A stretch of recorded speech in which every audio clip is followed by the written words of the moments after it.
Welcome to federal Andhra Pradesh. ఇప్పుడు పోలవరం నిర్వాసితుల సమస్య మీద పూర్తి స్థాయిలో చర్చించడానికి మనతో పాటుగా ఇక్కడ పోలవరం పరిరక్షణ రైతుల పరిరక్షణ సమితి అధ్యక్షులు రంజిత్ గారు, అదేవిధంగా అడ్వకేట్ ఈ పోలవరం సమస్యల మొత్తం మీద పూర్తి అవగాహన ఉన్న అడ్వకేట్ బాబ్జీ గారు, అదేవిధంగా ఆలోచన పద వేదిక నుంచి ప్రతినిధిగా ఉన్న తుంగా లక్ష్మీనారాయణ గారు ఉన్నారు. వీళ్ళందరినీ కూడా తీసుకొని ఈ పోలవరం సమస్య, నిర్వాసితుల సమస్య అనే దాన్ని ఏ విధంగా ఉంది, వాళ్ళు నిర్వాసితుల సమస్యలు ఏంటి అనే దాన్ని మనం ఒకసారి చర్చిద్దాం. ఇక్కడ అంటే గ్రామాల సంఖ్యని అది కొంత మీరు అంటే మళ్ళీ చెప్తూ దాన్ని ఒకసారి ఇచ్చేయండి. అసలు గ్రామాల్లో ఇంత మటుకు ఎన్ని గ్రామాలకి పునరావాస ప్యాకేజీ ఇచ్చారు, ఎన్ని మండలాలకి ఇది వర్తించింది, ఇంకా ఇవ్వాల్సినవన్నీ, ముఖ్యంగా ఇక్కడ ఎటపాక లాంటి మండలాలు పూర్తిగా ఇంకా అసలు మునుగుతాయో మునగవో అనే దీంట్లో ఉన్నారు. అటు వెస్ట్ గోదావరిలో కలిపిన గ్రామాల పరిస్థితిలో కొంత ఇంతకు ముందు ఇచ్చిన అమౌంట్ కొంత తక్కువ ఇచ్చిన వాళ్ళు కూడా ఇంకా ఖాళీ చేయకుండానే అక్కడే ఉన్నారు. ప్రాజెక్టు పూర్తయ్యేదాకా కూడా వాళ్ళు ఉండే పరిస్థితి ఉంటుంది. ఇక్కడ వరదలు వస్తున్నప్పుడు దాన్ని వాళ్ళు మళ్ళీ వరదలో మేము కొట్టుకుపోతున్నాం బాబు, మమ్మల్ని ఏం చేస్తారు అనే అలిచే పరిస్థితి ఉంది. దీన్ని అసలు ఆ గ్రామాల పరిస్థితిని ఒకసారి మీరు చెప్పండి బాబ్జీ గారు. చూడండి కృష్ణ కుమార్ గారు, అంటే లక్ష్మీనారాయణ గారు చెప్పినట్లు బడ్జెట్ మార్పులు చేర్పులు రాష్ట్ర కేంద్ర ప్రభుత్వాల మధ్య ఉన్నటువంటి దోపిడీల గురించి నేను తర్వాత చర్చిస్తాను. ముంపు గ్రామాలకు సంబంధించి పోలవరం ప్రాజెక్ట్ 41.5 కాంటూర్ పరిధిలో ఉన్నటువంటి గ్రామాల ప్రజలు కూడా ఇప్పటికీ కూడా ముంపు గ్రామాల్లోనే ఉండడానికి ఇష్టపడతారు. మనకి ఏలూరు జిల్లాలో గంగారెడ్డి మండలం పాడువాయి పరిధిలో అక్కడ పల్లావారిగూడెం దగ్గర పునరావాస కాలనీ కట్టారు. వేలేరుపాడు కుకునూరు మండలాలకు సంబంధించిన నాన్ ట్రైబల్ అందరికీ. కానీ అక్కడ పునరావాస కాలనీలో భూసేకరణ చట్టం 2013లో పేర్కొన్న విధంగా 25 రకాల సౌకర్యాలు ఉండాలి. కానీ ఎక్కడా కూడా 25 రకాల సౌకర్యాలు మనకు కనపడవు. ఇది ఒక ప్రధానమైన సమస్య. కరెంట్ ఉండదు, మంచినీళ్ళు ఉండవు. ఆశ్చర్యకరం ఏంటంటే 2014లో పునరావాస గ్రామాలు ముంపు గ్రామాల నుంచి పోలవరం మండలంలో 9 గ్రామాల ప్రజల్ని పోలవరం మండలంలో తరలించడం జరిగింది.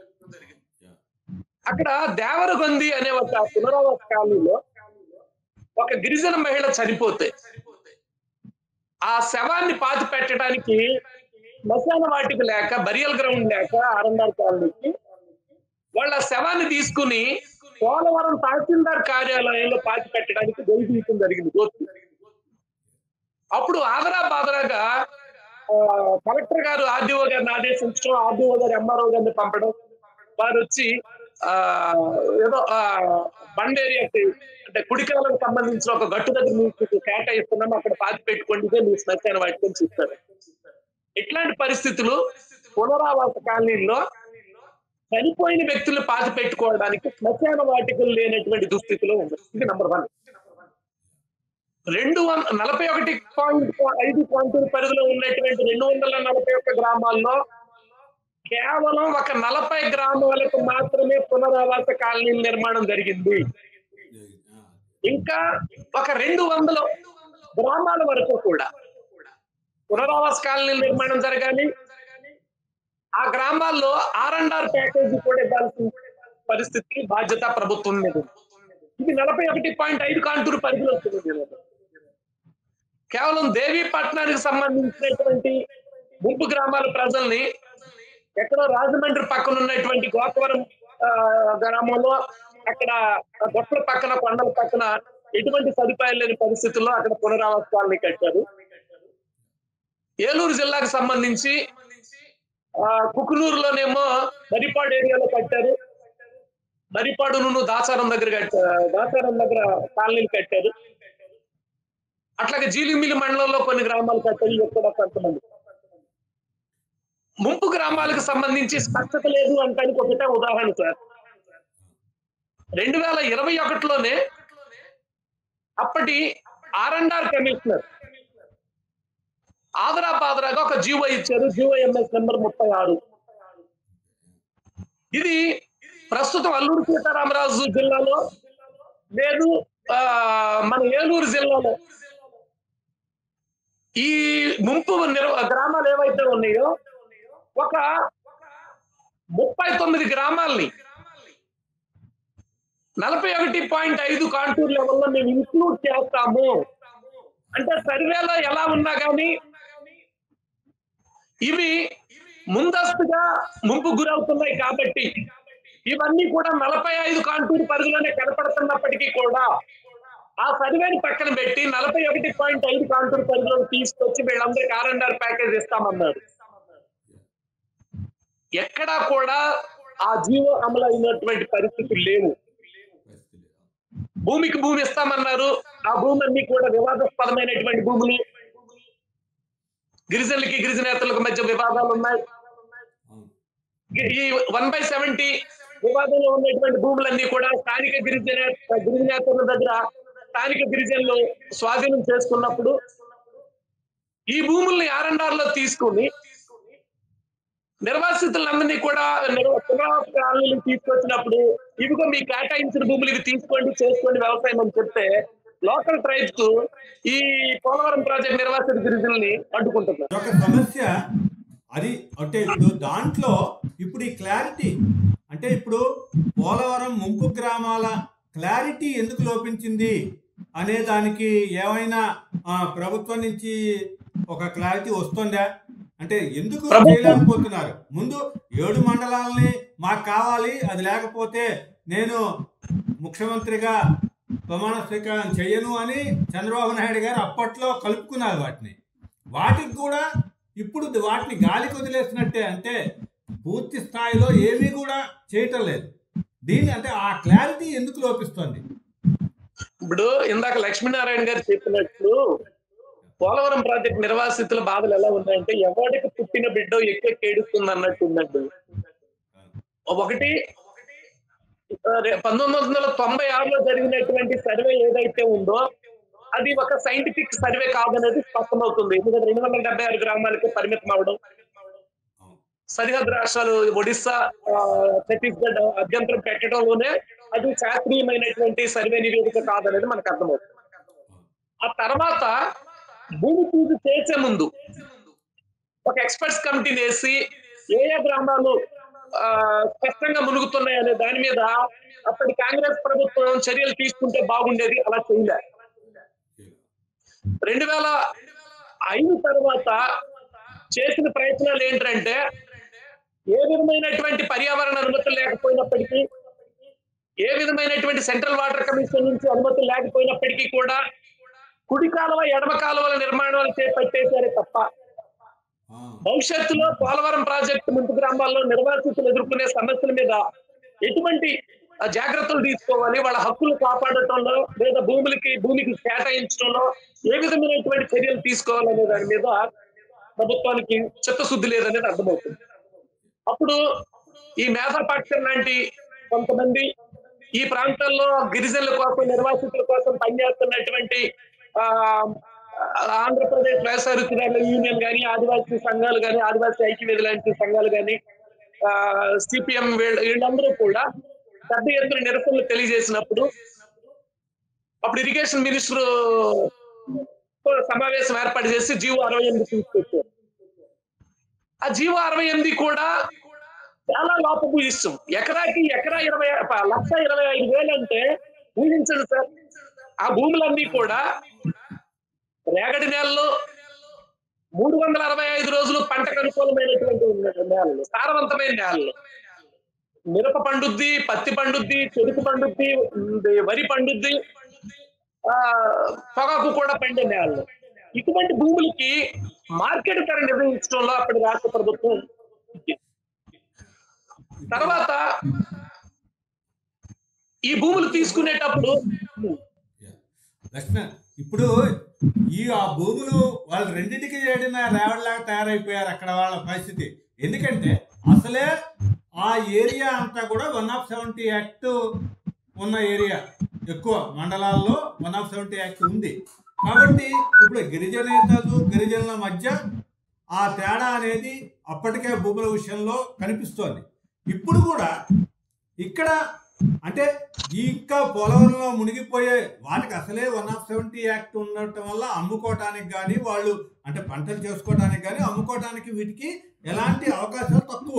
వాళ్ళు ఉన్న మార్కెట్ వాల్యూయే ఈ ట్రైబల్ యాక్ట్ ఉంది కాబట్టి అనేది మామూలుగా గిరిజనేతలకి కానీ మిగతా ఉన్న వాళ్ళకి కానీ తక్కువగా ఉంది, ఏది వాల్యూయే.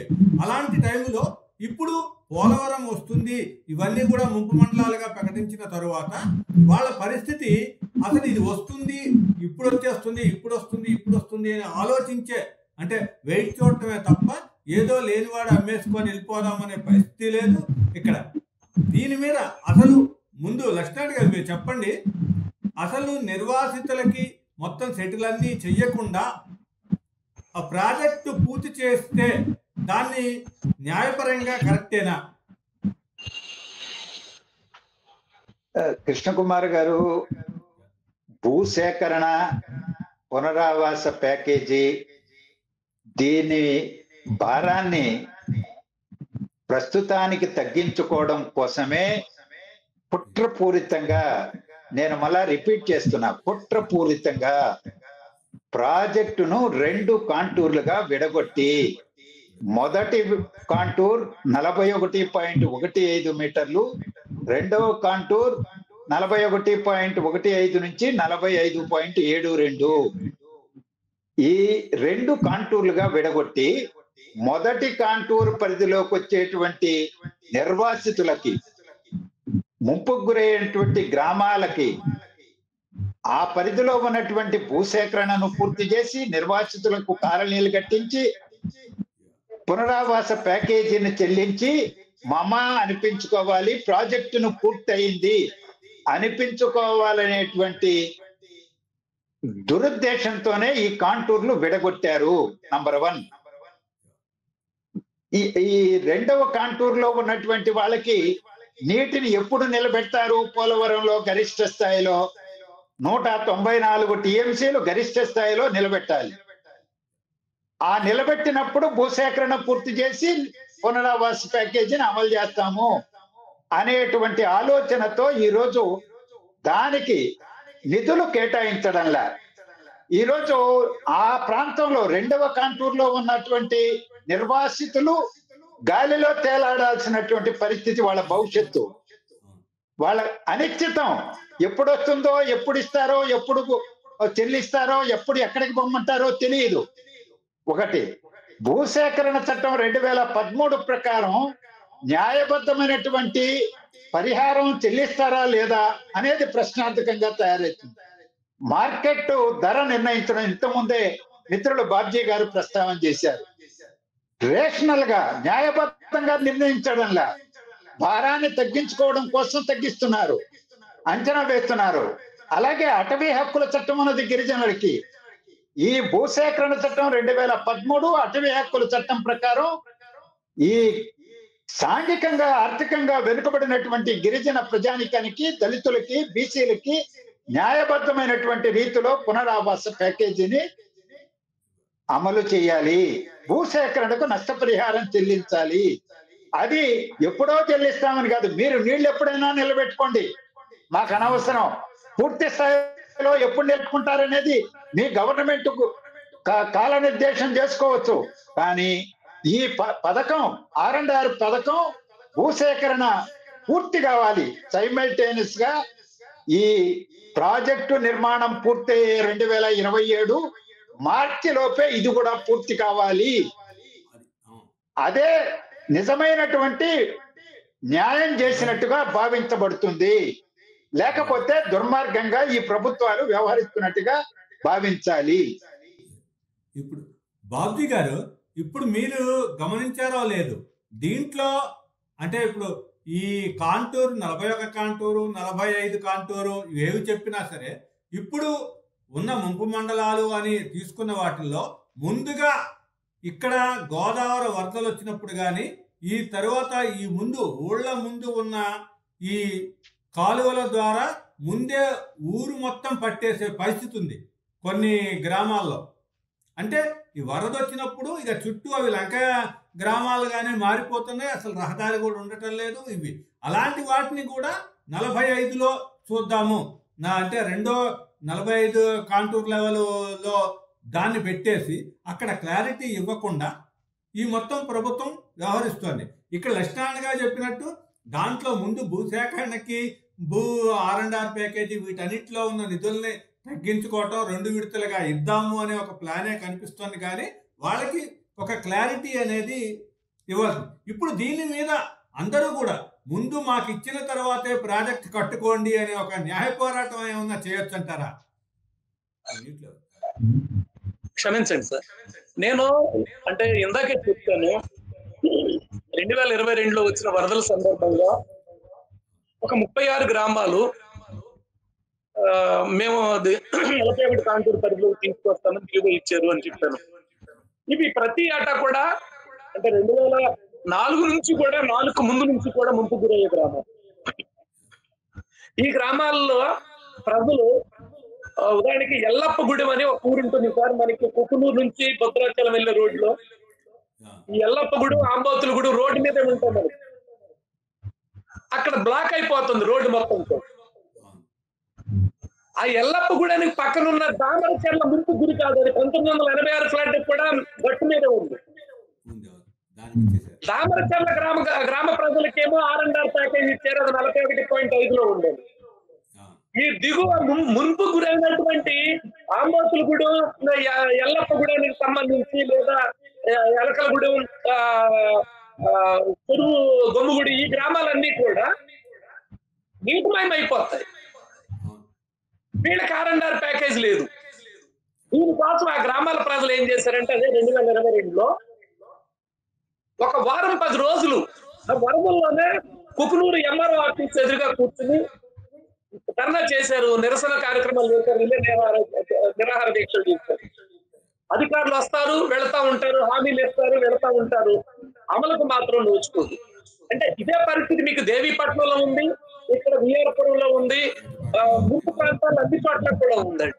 నిన్నగాక మనం వచ్చినటువంటి కొద్దిపాటి వర్షానికి వేలేరుపాడు మండలంలో ఎద్దువాగ అని ఉంటుంది సార్, అక్కడ పైదాకిలోను వేలేరుపాడికి మధ్యలో ఎద్దువాగ అనేది వస్తుంది.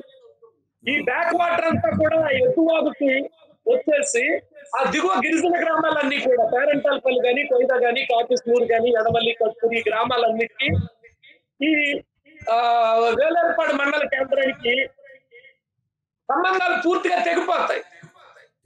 కనీసం ఆ ప్రాంతాలకు వెళ్ళి ఏమైనా సహాయ చర్యలు అందిస్తామన్నా కానీ అందించలేనటువంటి పరిస్థితులు ఉన్నాయి. అంటే ఇవన్నీ భూసేకరణ అధికారులకు కానీ, లేకపోతే రెవెన్యూ యంత్రాంగానికి కానీ, లేకపోతే సహాయ చర్యలు అందిస్తున్నటువంటి NDRF వాళ్ళకి కానీ తెలియదు అంటారా? ఈ విషయాలన్నీ తెలుసు, ప్రతి ఏటా కూడా పత్రికల్లో వస్తూ ఉంటాయి. వీళ్ళు అక్కడ రిలీఫ్ యాక్టివిటీస్ కోసం అక్కడ క్యాంపులు చేస్తారు. ఆ ముంపు గ్రామాల ప్రజలందరినీ కూడా ఇప్పుడు కొత్తగా నిర్మించినటువంటి పునరావాస కాలనీలకు తరలిస్తూ ఉంటారు. సరే, ఇక్కడ ఈ వరద పట్టేసిన తర్వాత ముంపు గురైపోయినటువంటి ఇళ్ళన్నీ కూడా వరదతో నిండిపోతుంటాయి, కొన్ని కూలిపోతుంటాయి, ఆ ఇళ్లలో వస్తువులన్నీ కూడా పాడైపోతుంటాయి. వీళ్ళు కేవలం PDF లో ఇచ్చినట్టు కొంత రేషన్ ఇస్తారు, కొన్ని కొవ్వొత్తులు ఇస్తారు, కొన్ని మందులు ఇస్తారు తప్ప వాళ్ళకి జరుగుతున్నటువంటి నష్టం లేదా ఆ ఇళ్ల పునర్నిర్మాణానికి సంబంధించి ఏమి ఇవ్వరు. ఈ ముంపు గ్రామాల్లో సార్ ఇంకొక కొత్త సమస్య, ముంపు అనేది సరైన నిర్ధారణ లేకపోవడం వల్ల ముంపుకు గురయ్యే భూములు కూడా నష్టపరిహారం తెచ్చుకోలేని పరిస్థితి ఒకవైపు ఉంటే, ముంపు గురైన సందర్భాల్లో పంటకి ప్రభుత్వం నుంచి నష్టపరిహారం లెక్కగట్టి అడుక్కోలేని పరిస్థితుల్లో కూడా రైతాంగం ఉంది. ఎంత దురదృష్టకరం అంటే ఆ భూమి మునిగిపోని భూమి కానీ లేదా ప్రభుత్వం నుంచి భూమికి నష్టపరిహారం కానీ వెలకట్టి ప్రభుత్వం ఇస్తుంది. కానీ ఇవి 45 కాంటూరు పరిధిలో లేవు అని చెప్పేసి ముంపు గురయ్యే గ్రామాల ప్రజల్ని కష్టాలు పెడుతూ వాళ్ళ వ్యవసాయాన్ని కూడా దెబ్బతీస్తూ ప్రభుత్వం చాలా దుర్మార్గంగా వ్యవహరిస్తుంది. ఇప్పుడు ప్రస్తుత సమస్య ఏంటంటే కుకునూరు మండలంలో స్కూల్స్ లో పాఠశాలలో టీచర్స్ ని ట్రాన్స్ఫర్ చేసేసారని చెప్పేసి పిల్లల చదువులకు దూరం అయ్యి పేరెంట్స్ ముందు పిల్లలు ఆందోళన చేస్తున్నారు. గత వారం 10 రోజులుగా అంటే ఈ ఉపాధ్యాయుల ట్రాన్స్ఫర్లు జరిగిన సందర్భాల్లో అక్కడ స్కూల్స్ ఉంటాయో లేదో తెలియదు, అవి ముంపు గ్రామాల పరిధిలోకి వస్తాయో రాదో తెలియదు, ఆ పిల్లల్ని అక్కడే చదివించాలో లేకపోతే బయట ప్రాంతాలు పంపించాలో లేదో తెలియదు. ఇట్లాంటి గందరగోళంలో ఉన్నారు సార్. ఇదంతా ఎందుకు వస్తుంది అని చెప్పేటప్పుడు ఒక రాజకీయ క్రీడ కేంద్ర ప్రభుత్వం రాష్ట్రంలో అధికారంలో ఏ ప్రభుత్వం ఉన్నప్పటికీ కూడా కేంద్ర ప్రభుత్వం రాష్ట్ర ప్రభుత్వాన్ని మాట్లాడుకుంటుంది. ఇదంతా ఎందుకు జరిగింది అనుకున్నప్పుడు 2014లో జాతీయ ప్రాజెక్ట్ గా ప్రకటించినప్పుడు అది ప్రాజెక్ట్ నిర్మాణం కావచ్చు, దానికి సంబంధించిన R&R ప్యాకేజీలు కావచ్చు, రీసెటిల్మెంట్ అండ్ రిహాబిలిటేషన్ కార్యక్రమాలు ఏవైనా కావచ్చు, ఇవన్నీ కూడా కేంద్రమే బాధ్యత తీసుకుంటే భూసేకరణ చట్టం 2013లో చెప్పిన విధంగా 4 రెట్లు నష్టపరిహారం వచ్చేది రైతాంగాలు. కానీ రాష్ట్ర ప్రభుత్వం తీసుకుని 3 రెట్లు ఇవ్వడానికి ముందుకు వచ్చింది సార్. ఇదొక దుర్మార్గం. ప్రాజెక్ట్ కి నిర్మాణానికి కేంద్ర ప్రభుత్వం ఇస్తుంది తప్ప R&R ప్యాకేజీకి సంబంధించింది కానీ పునరావాస కాలనీ నిర్మాణానికి సంబంధించింది కానీ కేంద్ర ప్రభుత్వం బాధ్యత తీసుకోవట్లేదు. ప్రజల నుంచి వ్యతిరేకత నింద రాష్ట్ర ప్రభుత్వాల మీద వస్తుంది. రాష్ట్ర ప్రభుత్వాలు కేంద్ర ప్రభుత్వంతో నెగోషియేషన్ చేయడంలో కూడా వైఫల్యం చెందుతా ఉన్నారు. 2016లో 2016 మధ్య జరిగినటువంటి ఒక క్యాంపెయిన్ లో అప్పుడు ప్రతిపక్ష లీడర్గా ఉన్న జగన్మోహన్ రెడ్డి మమ్మల్ని గెలిపిస్తే పోలవరం ప్రాజెక్ట్ లో 1,25,000 ఇచ్చేసినటువంటి వాళ్ళందరికీ కూడా అదనంగా 5 లక్షలు ఇస్తాను ప్రతి ఎకరాకి అని చెప్పాడు. కానీ అధికారంలో ఉన్న 5 సంవత్సరాలు కూడా వాళ్ళ గురించి పట్టించుకున్న పాప అనుకోరు. హీరా మండల్లో ఇచ్చారు సార్. పోలవరం ప్రాజెక్ట్ లాంటిదే అక్క శ్రీకాకుళంలో హీరా మండల్ ప్రాజెక్ట్ లో నిర్వాసితులు అయ్యారు. 221 గ్రామాలు ముంపుకు గురవుతుంది. అక్కడున్న నిర్వాసిత గ్రామాలన్నీ కూడా జీవో 68 మీద తీసుకున్నారు. కానీ మమ్మల్ని పునరావాస కాలనీలకు తరలించలేదు కాబట్టి 2013 చట్ట ప్రకారం మమ్మల్ని తరలించే నాటికి 18 నిండిన వాళ్ళందరికీ కూడా మీరు R&R ప్యాకేజ్ ఇవ్వాలి. 1,25,000 కాడికి తీసుకున్న భూములన్నిటికీ కూడా అదనంగా 5 లక్షల రూపాయలు ఇవ్వాలి అంటే అప్పుడు జిల్లా కలెక్టర్ 440 కోట్లు అదనంగా తెప్పించి వాళ్ళందరినీ కూడా హీరా మండలంలో ఉన్నటువంటి పునరావాస కాలనీలకు తరలించారు. అదే చిత్తశుద్ధి ఇక్కడ పోలవరం ప్రాజెక్ట్ లో ఎందుకు లేదు అని చెప్పేసి నేను అడుగుతా ఉన్నాను. పోలవరం ప్రాజెక్ట్ లో ఇంత చేసింది ఒకటి ముఖ్యమైన విషయం సార్. లక్ష్మీనారాయణ గారు, పెద్ద లక్ష్మీనారాయణ గారు కానీ మీరు కానీ అర్థం చేసుకోవాల్సిన ప్రధానమైన సమస్య ఏంటంటే ఇక్కడ గిరిజనేతర రైతాంగాన్ని భూసేకరణ అధికారులు, రెవెన్యూ అధికారులు 1/70 పేరు మీద బ్లాక్ మెయిల్ చేసి భూములు తీసుకున్నారు. మేము తక్కువ రేటుకి భూములు ఇవ్వం, ఈ భూములన్నీ కూడా సారవంతమైన భూములు అని చెప్పేసి రైతులు గట్టిగా నిలదీయలేని పరిస్థితి. ఎందుకంటే మీ భూములన్నీ కొంతమంది దగ్గర ప్రభుత్వ భూములు ఉన్నాయి, కొంతమంది 1/70 ఉల్లంఘన భూములు ఉన్నాయి. ఈ భూములకి ఏ విధమైన నష్టపరిహారం ఇవ్వడం కుదరదు.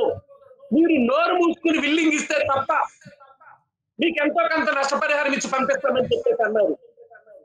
ఆ విధంగా ఒక భయంలోకి గిరిజనేతర రైతాంగాన్ని నెట్టి భూములు తీసుకోవడం జరిగింది సార్. ఓకే, ఒక నిమిషం లక్ష్మణ్ గారు మీరు చెప్పండి. ఇక్కడ బాబ్జీ గారు దీంట్లో ఈ ప్రాజెక్టు విషయంలో ఏదైనా సరే ఇప్పుడు ప్రాజెక్ట్ కట్టడం ఒకటి, భూసేకరణ R&R. ఇప్పుడు దీంట్లో జాతీయ ప్రాజెక్టుగా పరిగణించిన తర్వాత ఆ రెండింటినీ కూడా కేంద్ర ప్రభుత్వమే చేయాలా, లేకపోతే ఈ భూ సమీకరణ ఇదంతా కూడా రాష్ట్ర ప్రభుత్వానికి సంబంధించిన విషయమా? దానికి ఎందుకు నిధులు ఇవ్వట్లేదు వాళ్ళు? భూసేకరణ, R&R ప్యాకేజీ, త్రాగునీటి పథకం ఏ జాతీయ ప్రాజెక్టులో అయినా అది అంతర్భాగమని కేంద్ర జల సంఘం యొక్క విధానం. ఇవాళ పోలవరం ప్రాజెక్టు అథారిటీ వార్షిక నివేదిక చూసినా ఈ మాట అక్కడ రాసి ఉన్నది. అలాగే అస్పష్టత ఏమీ లేదు. 222 రెవెన్యూ గ్రామాల్లో 373 గ్రామాలు, అంటే తండాలు, చిన్న చిన్న గ్రామాలు అన్ని కలిపి 373 గ్రామాలు ముంపుకు గురైతాయి. 1,55,000 పైచిలకు ఎకరాల భూమి ముంపుకు గురైతుంది. అలాగే గిరిజనులు ఎంతమంది, దళితులు ఎంతమంది, గిరిజనేతరులు ఎంతమంది, పురుషులు ఎంతమంది, మహిళలు ఎంతమంది, ఈ గణాంకాలన్నీ కూడా ఉన్నాయి. తాజా 2023-24 వార్షిక నివేదిక మనం చూసినప్పటికీ ఈ గణాంకాలన్నీ ఉన్నాయి. ఇంకా ఏమైనా చిన్న పెద్ద కరెక్షన్స్ ఉంటే చేయవచ్చు. ఇంకా ఎందుకంటే బాబ్జీ గారు కొన్ని ఆ పరిధిలో లేనటువంటివి కూడా మునుగుతున్నాయి. ఎందుకంటే పాక్షికంగా మునిగేటి అని, పూర్తిగా మునిగేటివని. గ్రామం మునుగుతుంది, భూమి మునగదు. వ్యవసాయ భూమి మునుగుతుంది, కొన్ని ఇళ్ళు మునగవు. ఇలాంటి డీవియేషన్స్ ఇవన్నీ కూడా ఉన్నాయి. పొలం మునిగిన తర్వాత గ్రామం అక్కడ ఉండి ఏం చేస్తారు? సగం గ్రామం మునిగినాక మిగిలిన సగం గ్రామస్తులు అక్కడ ఏం చేస్తారు? అందువల్ల విచక్షణతో ప్రభుత్వం అధికారులు నిర్ణయం చేసి వాటికి అన్నింటికి కూడా భూసేకరణ చట్టం వర్తింపజేయాలి. అలాగే పునరావాస ప్యాకేజీని అమలు చేయాలి. రెండవది చాలా ముఖ్యమైనటువంటి విషయం బాబ్జీ గారు ప్రస్తావన చేశారు. 170 యాక్ట్ ను అడ్డంగా పెట్టుకుని, తడికిగా వాడుకొని రైతులను బ్లాక్ మెయిల్ చేసి వాళ్ళను బెదిరించి అదిరించి తుణమపణమో ఇచ్చి ఎల్లగొట్టేటువంటి, బలవంతంగా సేకరించేటువంటి పనికి పూనుకుంటున్నారండి. ఇంతకంటే హేయమైన చర్య ఇంకొకటి ఉండదు. ఒక జాతీయ ప్రాజెక్టును నిర్మిస్తూ ఆ ప్రాజెక్టు కింద ఉపాధి పొందుతున్న భూములన్నింటినీ కూడా తీసుకొని వాళ్ళని నిరాశ్రయం చేసి వాళ్ళను బ్లాక్ మెయిల్ చేయడం పెట్టండి. జాతీయ ప్రాజెక్టు నిర్మించే పద్ధతి ఇదేనా? అందువల్ల కేంద్ర ప్రభుత్వం బాధ్యతే R&R, భూసేకరణ, త్రాగునీటి పథకం, విశాఖపట్నానికి త్రాగునీటి పథకం కూడా అమలు చేసే బాధ్యత కేంద్ర ప్రభుత్వానిదే. ప్రతి పైసా, ప్రతి రూపాయి ఇస్తామని కేంద్ర మంత్రి మండలి రాష్ట్ర విభజన తర్వాత తీర్మానం చేశారు, పార్లమెంట్ లో ప్రకటన చేశారు. దాన్ని ఉల్లంఘించేటువంటి పరిస్థితి ఈ రోజు మోడీ ప్రభుత్వం చేస్తే అది ప్రజలను దగా చేయడమే అవుతుంది. ఇప్పుడు పోలవరాన్ని పక్కన పెట్టుకుంటే, పోలవరాన్ని ఒకేపు వేస్తూనే బనకచెర్లకు 80,000 కోట్ల రూపాయలు జలశక్తి కార్పొరేషన్ అనో ఇదో ఇవన్నీ ఏర్పాటు చేస్తున్నారు. ఇది 30,000 కోట్ల రూపాయలతో ఇది మొత్తం అయిపోతుంది. దీన్ని మొత్తం చేయకుండానే దాన్ని భుజాలకెత్తుకునే పరిస్థితి ఎందుకు వచ్చిందంటారు? ఆ పోలవరం బనకచెర్ల అది ఒక అత్యంత లోపభూయిష్టమైన ప్రాజెక్టు.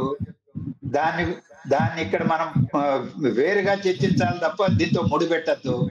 ఇది ఒక జాతీయ ప్రాజెక్టు. CWC పర్మిషన్, అనుమతి ఉన్నది.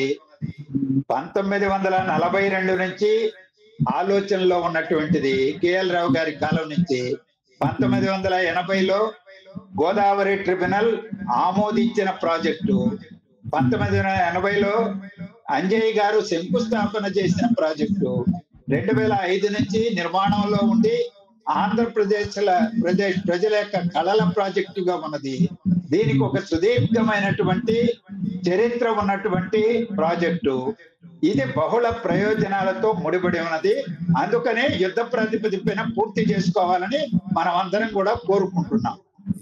ఇక్కడ మీరు ఒక ప్రభుత్వానికి అంటే ఈ కాంటూర్ లెవెల్లో ఇది ఎట్లున్నా సరే 2 దఫాలుగా కట్టుకుంటారా, 3 దఫాలుగా కట్టుకుంటారా, ఇది ఎట్లా ఉన్నా సరే ముందు ముంపు మండలాలు లేకపోతే ఈ ముంపు ప్రాంతం అన్న దాన్ని ఇది లేకుండా ఈ నిర్వాసితుల పరిస్థితిని చక్కదిద్దడానికి ఏదైనా కూడా ఇంకా జాగ్రత్తలు తీసుకోవాల్సిన అవసరం ఏమైనా ఉందా? ప్రభుత్వానికి మీరు నుంచి ఒక సూచన చేయండి. ఒకటి సూచన కాదు, డిమాండ్. 45.2 మీటర్ల ఎత్తుతో ప్రాజెక్టును గరిష్టంగా నిర్మిస్తున్నామని పదే రాష్ట్ర ప్రభుత్వం చెబుతున్నది. నిర్మిస్తున్నారనే నేను భావిస్తున్నాను. దానికి అనుగుణంగా మొత్తం ప్రాజెక్టు కింద నిర్వాసితులయ్యే బాధితులందరికీ కూడా భూసేకరణ పూర్తి చేయాలి, పునరావాస పథకాన్ని అమలు చేయాలి. ప్రాజెక్టు పూర్తయ్యే నాటికి ఇది కూడా పూర్తి కావాలి. మీ కాంటూర్ల గోళ మధ్యలోకి తీసుకురావద్దు. మీరు ప్రాజెక్టు నిర్మించిన తర్వాత 41.15 మీటర్ల ఎత్తుకు ముందు ఒక 4 నెలలో 6 నెలలో సంవత్సరమో అప్పుని మళ్ళైనా గరిష్ట స్థాయిలో నిర్మాణం పూర్తయిన ప్రాజెక్టులో నీటిని నిలబెట్టాల్సిందే.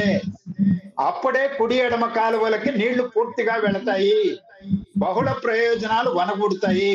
అందువల్ల పునరావాసం అనేటువంటి దాన్ని ఆపడానికి వీల్లేదు, లేదు లేదు అనేది నా డిమాండ్. బాబుజీ గారు, మీరు దీంట్లో తాజాగా వరదలు వచ్చినప్పుడు జూలై ఈ నెల అంతేనే వరదలు ఇవన్నీ వస్తున్నాయి.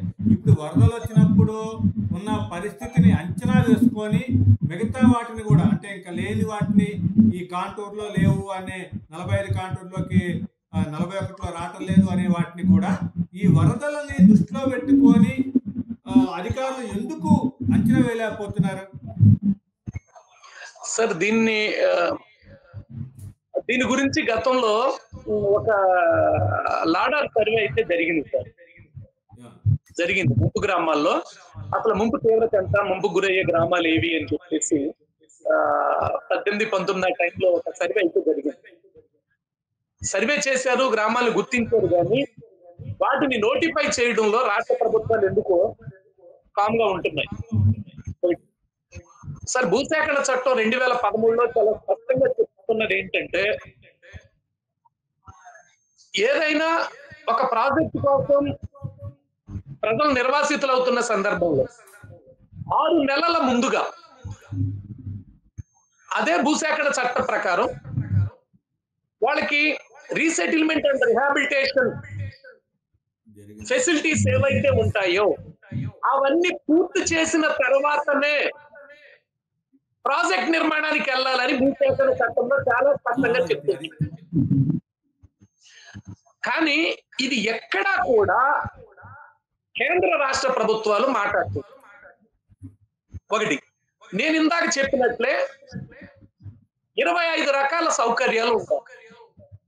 మీరు ఒక్కసారి ఈ లక్ష్మీనారాయణ గారు లాంటి మేధావులతో, కొంతమంది నిర్వాసితుల కోసం, నిర్వాసితుల హక్కుల కోసం మాట్లాడుతున్నటువంటి వ్యక్తులతో, లేదా లైక్ మైండెడ్ జర్నలిస్టులను తీసుకుని వచ్చి ఈ ప్రాంతాన్ని సందర్శిస్తే ఆ ప్రజల కష్టాలు కానీ, లేకపోతే ప్రభుత్వం పనితీరు కానీ మనకు అర్థమవుతుంది. ఇది రాజకీయ పార్టీలుగా కాదు, ఒక ఇండిపెండెంట్ ఫ్యాక్ట్ ఫైండింగ్ టీమ్ వచ్చి చూస్తే అర్థమవుతుంది. నెంబర్ 1. రెండవది, సర్వే చేశారు, సర్వే ప్రకారం మా గ్రామాలన్నింటినీ కూడా 45 కాంటూరు పరిధిలోకి తీసుకురమ్మంటున్నారు, తీసుకురావట్లేదు. ఒకవైపున కృష్ణా డెల్టా ఏరియాలో ఉన్న రైతాంగం కానీ, అటు కుడికాలం ఎడమకాలం చెందినటువంటి రైతులందరూ మాట్లాడేది ఏంటంటే, పోలవరం ప్రాజెక్టు ఆంధ్రప్రదేశ్ రాష్ట్రానికి జీవనాడి అని. అది ఏ ప్రభుత్వం వచ్చినా ప్రభుత్వాలు కూడా ఆ మాటలే చెప్తున్నాయి. అటువంటి జీవనాడి ఎత్తును ఎందుకు తగ్గించాలి, తగ్గించకూడదు అని చెప్పేసి ఈ నీరు లబ్ధి పొందుతున్నటువంటి ప్రాంతాలు ఏవైతే ఉన్నాయో ఆ ప్రాంత ప్రజలు ఖచ్చితంగా ప్రభుత్వాల మీద ఒత్తిడి తీసుకురావాలి. అసలు ఎందుకంటే ఎత్తు తగ్గిస్తే, కృష్ణారెడ్డి గారు, ఎత్తు తగ్గించి కట్టడం వల్ల అసలు మొత్తం ప్రాజెక్టు ప్రయోజనమే దెబ్బతింటుంది అనేది ఖచ్చితంగా దెబ్బతింటుంది. ఒకటి, పోలవరం ప్రాజెక్టు అసలు ఉద్దేశం నెరవేరదు. ఈ అస్పష్టమైనటువంటి సర్వే వల్ల 41.5 కాంటూరు పరిధిలో ఉన్నటువంటి గ్రామాలు కూడా భవిష్యత్తులో చాలా కష్టాల పాలవుతారు. ఎందుకంటే పేరుకు 45లో ఉన్నాయే కానీ ఈ గ్రామాలన్నీ కూడా ప్రతి ఏటా కూడా వరదల పాలవుతాయి.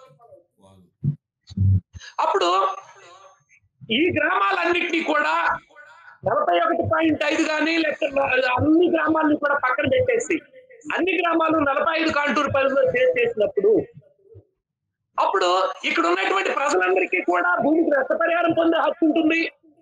లేదా ఈ కష్టాలు పడలేము R&R ప్యాకేజీ చేస్తే పునరావాస కాలనీలకు వెళ్ళిపోతామని చెప్పేసి ప్రజలే సిద్ధపడే పరిస్థితి ఉంటుంది.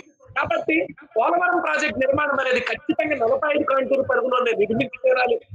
ఇక రెండవది, ఈ ప్రాంతంలో విస్తారమైన భూములు ఆదివాసీల సాగులో ఉన్నాయి, అటవీ భూములు. ఈ భూములకి ROFR యాక్ట్ ప్రకారం ఏంటంటే వాళ్ళకి హక్కులు ఇచ్చి వాటికి కూడా భూమికి భూమి కానీ లేదా భూమికి వెనకటి నష్టపరిహారం కానీ సొమ్ములు చెల్లించి పంపాలి. ఆ దిశగా ఎక్కడ ప్రయత్నాలు చేయట్లేదు. 2019-20లో off the record Chinturu ITDA POగా పనిచేస్తున్నటువంటి వ్యక్తి R&R కమిషనర్ సమావేశంలో మాట్లాడారు. గిరిజనులు ప్రతిరోజు వచ్చేసి మమ్మల్ని వీటికి పట్టాలు కావాలంటున్నారు, ఏం చేయమంటారు అంటే, పోలవరం ముంపు గ్రామాల్లో ROFR యాక్ట్ ని అమలు చేయొద్దు అని చెప్పేసి భూసేకరణ అధికారులందరికీ కూడా ఆదేశాలు ఇచ్చారు. ఇది మేము కొవ్వూరు భూసేకరణ కార్యాలయానికి వెళ్ళినప్పుడు అక్కడ స్పెషల్ డిప్యూటీ కలెక్టర్ చెప్పారు, మేము చెప్పకూడదు, చెప్పుకోలేని పరిస్థితుల్లో ఉన్నాము. పోలవరం ప్రాజెక్టు ముంపు గ్రామాల్లో అటవీ హక్కుల చట్టం అమలు చేసే పరిస్థితి ప్రభుత్వం దగ్గర లేదు అని చెప్పేసి, ఒకవేళ అలా ఇవ్వాల్సి వస్తే పోలవరం ప్రాజెక్ట్ బడ్జెట్ మరింత పెరిగే పరిస్థితి ఉంటుంది. ఎందుకంటే ఆ భూములు కూడా ఈ భూసేకరణ చట్ట ప్రకారం భూమికి భూమి ఇవ్వాలి లేదా భూమికి నష్టపరిహారం ఇవ్వాలని చెప్తుంది. ఒకవేళ ఉమ్మడి హక్కు పత్రాలు ఇస్తుంటే దాని మొత్తానికి వెలకట్టి అందులో వాటాదారులకి వాటా దామాషా ప్రకారం డబ్బులు ఇచ్చి పంపాలని చెప్పేసి భూసేకరణ చట్టంలోనే చాలా స్పష్టంగా చెప్తుంది. అంటే అటవీ హక్కుల గుర్తింపు చట్టం కూడా అక్కడ అమలయ్యే పరిస్థితి లేదు. అంటే భూసేకరణ చట్టం అమలు చేయరు, ఆదివాసీలకు ఉద్దేశించినటువంటి అటవీ హక్కుల గుర్తింపు చట్టం అమలు చేయరు. ఒకవేళ భూసేకరణ చట్టం పేరు మీద భూములు తీసుకుంటున్నామని చెప్తున్నటువంటి గ్రామాల్లో యాజ్ పర్ డిపిఆర్ ఆ ప్రాజెక్ట్ రిపోర్ట్ ప్రకారం 45 కాంటూరు పరిధి గురించి స్పష్టత ఎవరు ప్రభుత్వాలు, లేదా తెస్తున్నటువంటి జీవోల ప్రకారం పెంచిన R&R ప్యాకేజ్ ఎవరు, జీవో 68లో కోల్పోయినటువంటి 1,25,000 రూపాయలకి ఎకరా భూములు ఇచ్చుకున్నటువంటి రైతాంగానికి ఇస్తానన్న 5 లక్షల రూపాయల నష్టపరిహారం ఎవరు? కృష్ణకుమార్ గారు, లక్ష్మీనారాయణ గారు మీకు ఒకటే చెప్తున్నారు, రాజ్యాంగంలో ఆర్టికల్ 14 ఏమని చెప్తుందంటే ప్రజలందరూ సమానమే అని చెప్తుంది. ఆ ఆర్టికల్ 14 పోలవరం ప్రాజెక్ట్ నిర్వాసితులకు ఎందుకు అమలు చేయరు అని చెప్పేసి అడుగుతుంది. పోలవరం ప్రాజెక్ట్ నిర్వాసితులు హీరా మండలంలో నిర్వాసితులు ఒకటి కాదా? హీరా మండల ప్రాజెక్టుల ముంపు గురయ్యే భూములు పోలవరం ప్రాజెక్టు ముంపు గురవుతున్నటువంటి భూములు ఒకటి కాదా? అమరావతికి సేకరించినటువంటి భూములకి 2013 చట్ట ప్రకారం భూములు తీసుకున్నారు, నష్టపరిహారం కొంతమందికి ఇచ్చారు, వాళ్ళకి ఇళ్ల స్థలాలు ఇచ్చారు. 20 సంవత్సరాల పాటు నెలకు 5,000 రూపాయలు పెన్షన్ ఇస్తాం R&R సెటిల్మెంట్ లో భాగంగా R&R ప్యాకేజ్ రూపంలో అని చెప్పేసి అన్నారు. ఇంకా పెంచుతామని కూడా ముందుకు వచ్చేది. కానీ ఇక్కడ R&R ప్యాకేజ్ ఎవరు, భూమికి భూములు ఎవరు, అటవీ హక్కుల చట్టాన్ని అమలు చేయాలి. పోలవరం ప్రాజెక్ట్ నిర్వాసితుల విషయంలో అన్ని ప్రభుత్వాలు, కేంద్ర రాష్ట్ర ప్రభుత్వాలు కూడా వివక్ష చూపుతున్నాయి. వీళ్ళ సమస్యలు ప్రభుత్వ సమస్యలు కాదన్నట్టు చూస్తున్నారు. ఈ ప్రాంతానికి వచ్చే అధికారులు కూడా మైదాన ప్రాంతాల నుంచి వస్తున్నారు సార్. ఇక్కడ 170 గురించి వాళ్ళకి అవగాహన ఉండట్లేదు. ఈ ప్రాంతంలో ROFR యాక్ట్ గురించి వాళ్ళకి అవగాహన ఉండట్లేదు. భూసేకరణ గురించి కూడా స్పష్టత ఉండట్లేదు. కాబట్టి మొత్తం మీద అవగాహన ఉంది. దీంట్లో మీరు మీ ఆలోచన పనుల వేదిక నుంచి ఏమైనా దీని మీద కూడా దృష్టి పెడతారా లక్ష్మీనారాయణ గారు? మీ నుంచి మాది ఆలోచన పరుల వేదిక, నిర్వాసితులు అంటే వాళ్ళ బాధితుల సమస్యల మీద ఇప్పుడు ఆలోచన పరుల వేదిక అనేది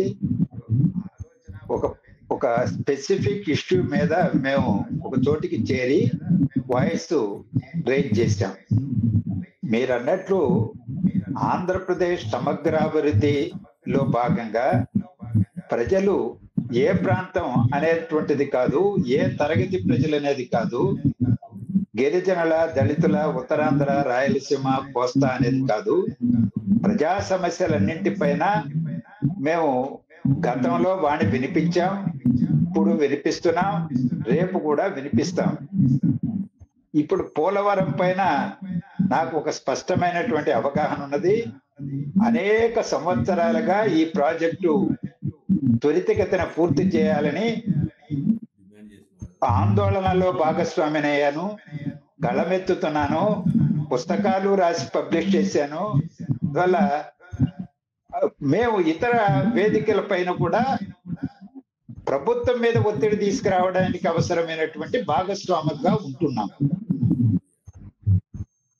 దాంట్లో అందుకే మీరు కూడా ఇంకొంత చురువు, అంటే ఇప్పుడు కీలకమైన దశ 2027 నాటికని మొత్తం పూర్తి చేస్తా ఉంటున్నారు కాబట్టి దీన్ని కీలకమైన దశలో మీరు కూడా మీ వేదిక నుంచి ఈ నిర్వాసితులకి అండగా, అంటే వాళ్ళలో ఇంకా అవేర్నెస్ పెంచడం, ప్రభుత్వానికి నాయన ఈ బాధలు ఉన్నాయి అంటే వాళ్ళకి తెలవనేవి కాదనుకోండి, కానీ కళ్ళు మూసుకొని కనిపెట్టలేదంటే కష్టం కదా. అందువల్ల మీరు కూడా వీటిని, ఈ సమస్యల్ని తీసుకెళ్లే ప్రయత్నం అయితే చేస్తారని భావిద్దాం. కూడా చెప్పండి. తప్పనిసరిగా ఇప్పుడు మనం చేసిన పని కూడా ప్రభుత్వం దృష్టికి తీసుకెళ్లడంలో భాగమే అని నేను భావిస్తున్నాను. థ్యాంక్ యూ అండి. మీరు ఒక పోలవరం నిర్వాసితుల సమస్యలను పట్టించుకోకుండా ప్రభుత్వం మొత్తం కూడా ప్రాజెక్టు నిర్మాణాన్ని పూర్తి చేస్తాం, ఈ టైంలు గడువులు ఇచ్చుకుంటూ చేయటంలో ఒక దాని యొక్క ప్రయోజనం ఉండదు. అది కాకుండా ఈ 41 కాంటూరు 45 కాంటూరు అనే విభజన చేస్తూ మొదటగా 41 వరకు కాంటూరు వరకు ఇస్తామంటాం, తర్వాత గ్రామాలని విడిచిపెట్టడం, అవన్నీ కూడా మునిగిన తర్వాత